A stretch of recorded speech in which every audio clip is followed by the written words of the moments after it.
देखिए, एक हत्याकांड हुआ है। ये रेडिशन होटल के सामने में एक बार है, एक्सट्रीम एक्सट्रीम स्पोर्ट्स बार है। वहाँ पर जो है विगत रात्रि में घटना घटी थी, जिसमें एक बार में काम करने वाला एक डीजे है, उस डीजे की हत्या हुई थी। उस हत्याकांड को लेकर जो है रांची पुलिस ने अनुसंधान आरंभ किया और अनुसंधान के क्रम में ज्ञात हुआ कि इस घटना में कौन कौन शामिल है।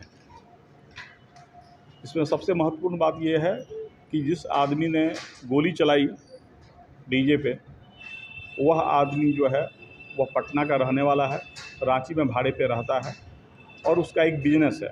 वह कोक और आईटीसी के सिगरेट्स की बिक्री करता है। उसके द्वारा ही ये घटना कारित की गई है। पुलिस ने अनुसंधान करने के बाद बहुत सारी टीम बनाई।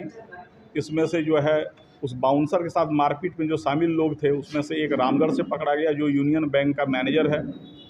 इसके अतिरिक्त और भी लोग थे, पर सबसे मुख्य अभियुक्त जो था वो अभिषेक सिंह था, जिसके बारे में पुलिस ने अनुसंधान करके पहले उसके नाम को चिन्हित किया और तुरंत ही अविलंब टीम बनाकर हम लोग जो है हजारीबाग पुलिस और गया पुलिस के सहयोग से उसे गिरफ्तार किए हैं। गया के अलीपुर थाना क्षेत्र में से इस गिरफ्तारी में, इस उद्भेदन में जो है हजारीबाग पुलिस और गया पुलिस ने भी काफ़ी सहयोग किया। अब हम लोग जो है केवल एक हथियार जब्त करना है, जिसके बारे में हम लोग जो है अनुसंधान कर रहे हैं। विश्वास है शीघ्र वो भी हम लोग जब्त कर पाएंगे। सर, कितने बजे ये घटना घटी थी और पूरी कितने बजे? घटना जो है 10:30 से 11 के बीच घटना जो घटी है वो घटना है जिसमें बाउंसरों और इन लोगों के बीच में, लड़कों के बीच मारपीट हुई है। और उसके बाद घटना जो है लगभग रात 1:20 के आसपास घटी। सर, किस मामले को लेकर विवाद हुआ? विवाद का स्पष्ट कारण दोनों अपने, चूंकि जो मुख्य अभियुक्त है और जो लोग पकड़े गए हैं उसका इंट्रोगेशन भी हमारा कंप्लीट नहीं हो पाया है। लेकिन आप क्या बिंदु पूछ रहे थे आप? विवाद क्या? जो बार वाले, उनका कहना है कि ये लोग बदतमीजी कर रहे थे और डांस फ्लोर पर कुछ जो है अश्लील हरकत कर रहे थे। लेकिन जो है इन लोग का कहना है कि ऐसी बात नहीं है। इन लोग जो है बाउंसर ने ज़बरदस्ती हमें मारा पीटा है और जो लड़के हैं उनके ऊपर इंजरी भी है, जिनके बाउंसर से मारपीट हुई उससे इंजरी भी है। तो ये बात भी छानबीन का बिंदु है कि बाउंसरों ने किस परिस्थिति में उन लोगों के साथ मारपीट किया। कितने लोगों को लिया गया सर? कितने लोगों?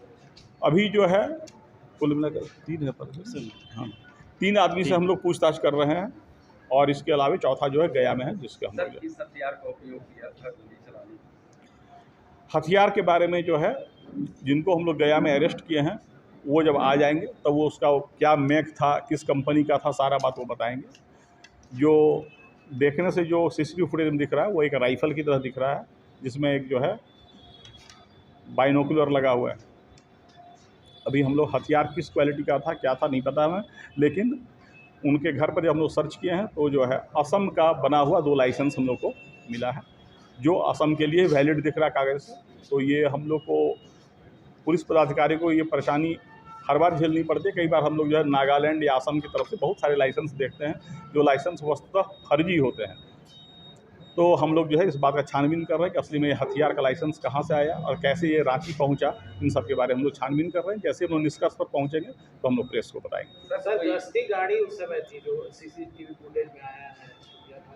नहीं, उसमें जो है जिसमें आप इसमें देखें जिसमें घटना घटी है पूरा सड़क जो है वो सुनसान है, पर फायरिंग की जब आवाज़ आती है तो जो पुलिस की गश्ती गाड़ी है, यूजुअली जब आप फायरिंग की आवाज़ सुनते हैं तो उसका डायरेक्शन आइडेंटिफाई करने में आपको समय लगता है। डायरेक्शन आइडेंटिफाई करने के बाद पुलिस वापस लौटती है, तब ये भागने लगता है। पुलिस पीछा करती है लेकिन वो तेज़ी से निकल जाता है। एक्चुअली पुलिस की गश्ती गाड़ी से जो है पुलिस के जवान उतर के आते हैं उसे पकड़ने के लिए। जब भागता है तो वापस जिप्सी में आने में इन्हें टाइम लगता है और इस बीच का वो फ़ायदा उठाकर वो भाग जाता है। और इस तेज़ी से वो भागा है कि बाद में उसने एक्सीडेंट भी किया। उसकी गाड़ी जो हम लोग को बरामद हुई है वो एक्सीडेंट की हुई गाड़ी है। इट मीन्स वो काफ़ी तेज़ी से भागा था। सर, लगभग 10 बजे जब प्रशासन को सूचना दी गई थी तब एक की गिरफ्तारी हुई, उसके बाद प्रशासन वहाँ पर अपना टीम नहीं, उसमें ये बात नहीं थी। प्रशासन वहाँ पर, प्रशासन को ये सूचना दी गई कि यहाँ पर केवल बकझक हुआ है। वहाँ पर जब गए तो बोले कि जो बकझक वाले लड़के थे वो बार वाले ने कहा कि वो आदमी चले गए हैं। तो बार से जब वो आदमी चले गए तो जो पुलिस की टीम गई उसको लगा कि ये साधारण सी नोक-झोंक थी और वो लौट आए। पर ये घटना जो है सामान्य नोकझोंक ही रहती है, पर रात में वो आक्रोशवश संभवतः वो आदमी जो आया है और उसने ये घटना कारित की है कि बाउंसरों ने मुझे क्यों मारा। अभी जो प्रथम दृष्टया लग रहा है, बाउंसरों के मारपीट से वो आक्रोशित होकर वह नशे की हालत में संभवतः वो उसने निर्णय लिया और ये घटना उसने किया है। राइट नाउ इस केस के इन्वेस्टिगेशन में हम लोग जुटे हुए थे, तो अभी उस बिंदु पर अभी हम लोग फोकस नहीं किए हैं। पहला तो यह पता करेंगे कि उसके पास बार के पास क्या टाइमिंग थी, क्या उस टाइमिंग के बाद भी बार खुला था या नहीं था।